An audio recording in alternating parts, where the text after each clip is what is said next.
King David Kalakaua, also known as the Merrie Monarch, was a patron of the arts, especially traditional Hawaiian dance and music. The festival, named in his honor, has come a long way from its beginning. This morning, Malika Dudley brings us the first of a series of stories from her hometown of Hilo as we count the days down to the Merrie Monarch Festival.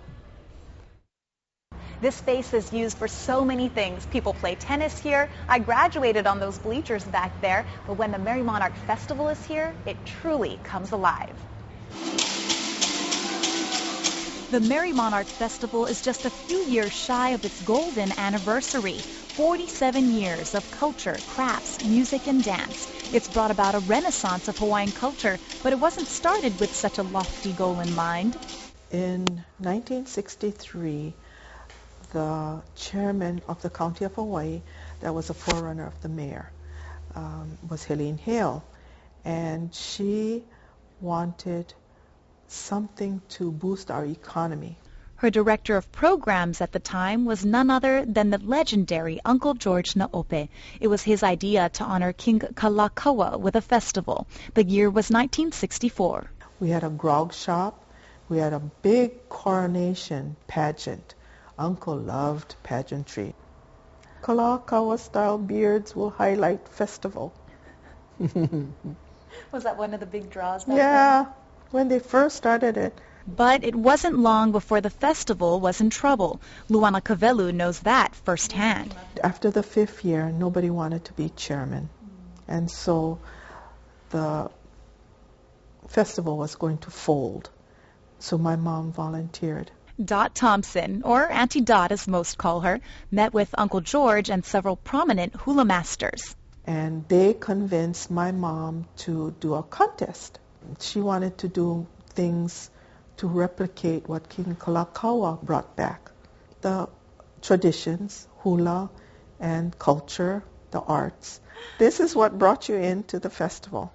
In 1971, the first hula competition was staged. Buying a $1 button got you into all of the events. And in actuality, it didn't do very well. My mom and uncle would go all around town begging people to buy buttons, and still, it was very coolly accepted. It wasn't until 6 years later, with the addition of kane hula, that it really took off. That was something that was unusual, that they never saw in a long time, and it brought excitement. The halaus now, the audience goes crazy when kane halau come on. The kane are a draw, but every halau brings something special to the stage, undergoing months of intense preparation. All the dancers, all the kumu, all the time and hard work they spend, I so admire them. It's tremendous for 7 minutes on that stage. In addition to hula training, kumu hulas must create fact sheets explaining the meaning and translating the ka'i or entrance, the mele, the dance itself, and the ho'i or exit. This is a big deal. It is. That's what I'm telling you. What they do is amazing. It looked like more of a fact book to me. A lot of the kumu have told me how much they appreciated my mom forcing them to do this research, because they themselves have learned a lot through this. And it's not cheap. I understand from a lot of halau, it takes about $40,000 to $45,000 to bring a halau here. And so I really want to get the message across to people. We should appreciate what they've given us. It's a treasure. And a labor of love, all intended to perpetuate Hawaiian language and culture. Reporting from Hilo, Malika Dudley, Hawaii News Now.